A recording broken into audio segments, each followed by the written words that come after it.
staff that's done this, what would you say the man hours that have gone into this, the detail that you poured into this over the last 12 months? Good question. A lot of hours. I don't know exactly how to quantify that, but I would say that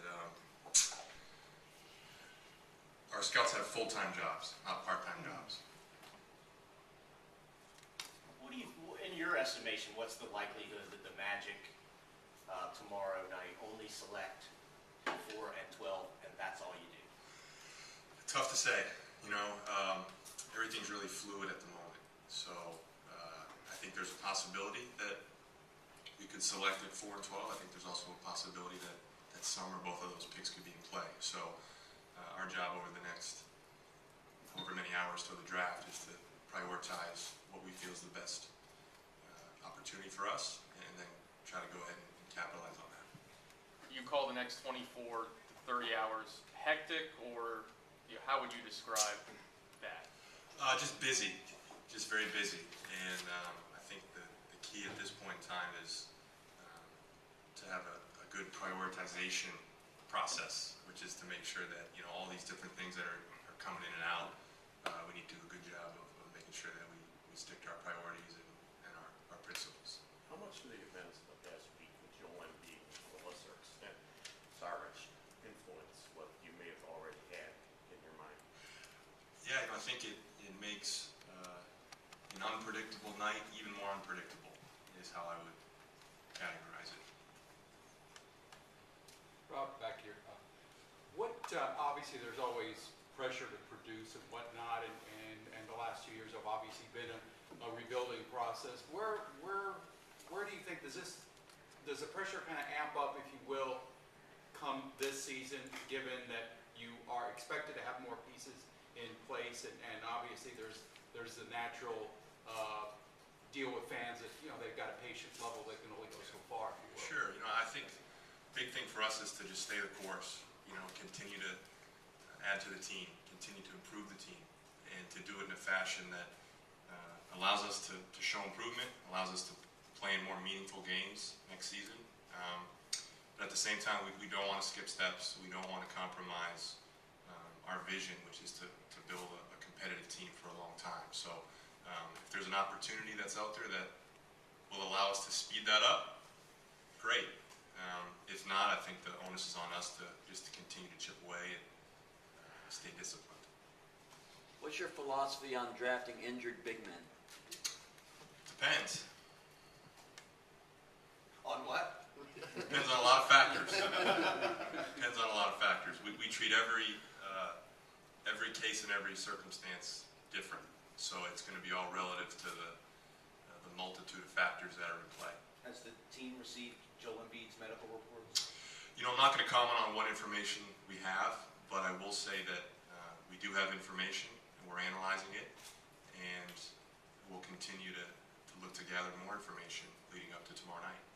Do you look at that in a vacuum as this is one player, this is one injury, or do you look at the history of big men with either foot issues or back issues? Do you look at that as well? We're going to look at everything. That's our job. Our job is to look at everything, to look at, again, all the different factors, the risk, the reward, and everything in between.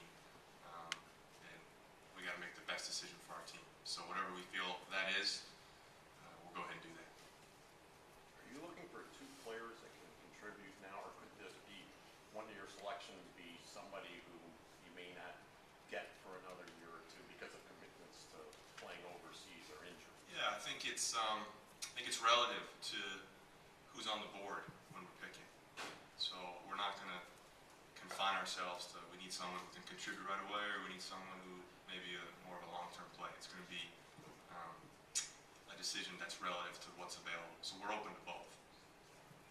Well, how do you balance picking for need and picking for best player available? How do you balance that when you're in the room? Yeah, good question. I think a lot of it comes down to trying to accomplish the goals that we have. There's never going to be an easy decision to make. You're always going to have to make a call on a need or a fit or what have you.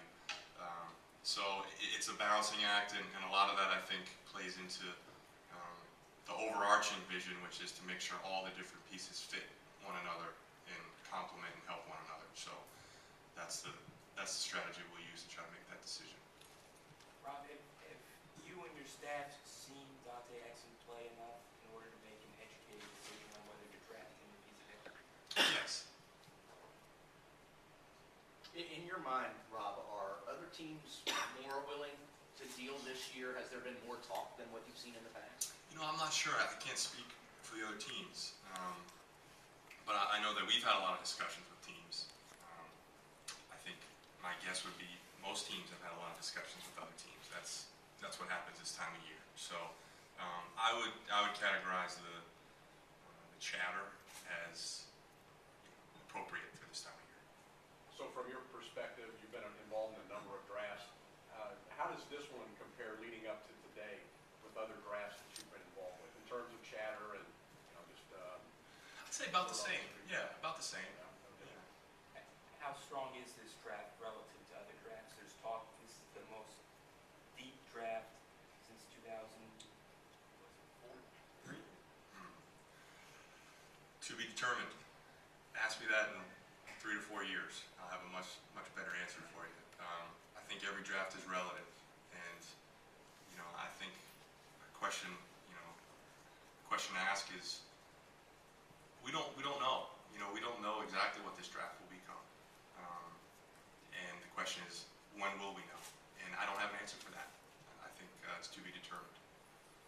Rob, how much emphasis do you put on the individual workouts when you guys come in and when they come in to see you guys, and how do you avoid potentially overvaluing a workout with potentially years of college basketball footage or overseas footage with which to work?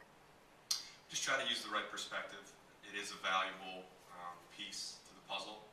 It's not the only piece, so any workout that we have, we try to make sure that we weigh that accordingly and we keep the right perspective in mind. But it is very important, more so for just the time you get to spend with the players versus what they actually do on the court. Well, this is your and your staff's third draft together. How are you different? How's that experience helped you now than maybe 2 years ago when you were doing it for the first time? More inside jokes. Everybody is just more comfortable with each other. The chemistry is better, as you would expect, just having been together for a longer period of time. So the group works very, very well together. We're really proud of them. How many people in all will be involved tomorrow night in the decision-making process? Have been involved up to this point? That's a question for Joel, because he's actually making the pick. No, quite a few, dozen or so, I would say. How much input does Jacques have? A lot of input. Yeah, Jacques and I are very much aligned in what our goals are and what our vision is, and what our objectives are. So he probably has more say than I do. Rob, what do you look to accomplish when you bring in a prospect for a second workout that you didn't get to see in the first workout? Yeah, a lot of different things. But the goal really is just to spend more time with the player. That's the real impetus for bringing someone back. Has anyone sung in an interview yet? Like Victor, I mean, that seemed like you said that separated him. I don't think so. Maybe hummed, but I don't know about the song. I don't think so. All right. This franchise has signed an injured player before, and the backlash reaction from the fans. You weren't here, but people upstairs probably were. How much of that past history would come into play when it comes to? Well, look, I think you always have to look at context and precedents and those types of things. At the same time, I think you got to treat everything on a case-by-case basis relative to that particular circumstance. So that'll be the lens through which we look at all these different things as it relates to whatever risk there may be in this draft. What about when you guys were during the Dwight trade? There was all the Bynum talk, and you were sort of adamant you didn't want him because of the injuries, which turned out to be the right move. Will that play into effect with this draft? It could. Maybe not. A lot's, again, going to depend on the relativity of this particular circumstance. How difficult is it to trade up? It's difficult. Yeah, I think it is difficult. It's challenging. But I think it depends depends on where you're trying to move. You know, are you trying to move up a lot, a little? What are the pieces that you may be able to utilize to do that? So, again, it is a little bit case by case, depending on what different teams are looking for and what they need and what they want. Would you be willing to trade down if the offer was? Sure, correct? we're open to anything. I think we have to be. We have to be opportunistic, and we have to be willing to be flexible and creative and aggressive if need be. Well, if you got 3 teams ahead of you in the order, how difficult is it to determine which way they're going to go? Last year, Cleveland shocked everybody. Do you have a sense at all of which way? Well, it's very, very difficult to discern because everybody lies to each other this time of year. So your guess would be as good as mine. I don't know about that. Rob, how much does what happens tomorrow night going to affect what may happen in July? You've got some guys with non-guaranteed deals, other guys do qualifying offers. What role is tomorrow going to play in their futures? I think a big role. I think everything's connected. So, the way we try to make decisions, one should lead to the next, should lead to the next, should lead to the next. And it's sort of on a domino type of system. So it will impact things for sure, depending on how it shakes out and what we have on the roster at the conclusion of the draft. So you've made no decisions with regard to some of those players yet? Yeah, not yet. We got to get through the draft, and that'll, we hope, clarify maybe not everything, but the majority of things, hopefully. Rob, how big is this draft and the process that you talk about? It's important. Every draft's going to be important for us. We need to make sure we do a good job with the way we draft. So that's how I would categorize it. It's important. Do you feel any sense of added pressure, given that, this draft has been pointed to for so long and we're now at 2 seasons without a playoff? Yeah, not really, no. No, we just got to continue to do our job and continue to believe in our scouting process and believe in the type of players we want to represent this team and this community. Rob, how encouraging is it that the 2 number 1 seeds in the playoffs, the Pacers and the Spurs, were built sort of organically, like you like to say, through the draft? And yeah, it's encouraging. There are a lot of different ways, I think, to build a really competitive team. And, again, our job is to have a vision and try to execute our plan, but also have the flexibility and the wherewithal to adapt,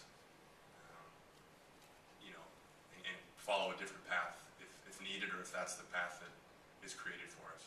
So we got to be really flexible and adaptive, I think. so if LeBron calls you guys, you're going to listen?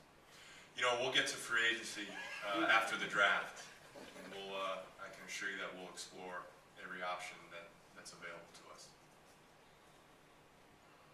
Also, is this draft, a year ago, everybody was very excited about this draft and this crop of recruits or whatever, Are you as excited now as you were a year ago? Some people think it's sort of taken a hit with Embiid being hurt. Well, who was everybody? Who was everybody last year that was saying the draft's so good? The experts. Well, who are the experts? Stephen A. Smith. Yeah, I think to be determined. We'll see how this draft shakes out. Ask me in 3 or 4 years. I'll have a much better answer for you. You've brought in prospects that may or may not get drafted. Is that specifically in thinking for Summer League, or is it also for your D-League affiliation now? And how does that, I guess, kind of affect your thinking going forward? Yeah, all of the above.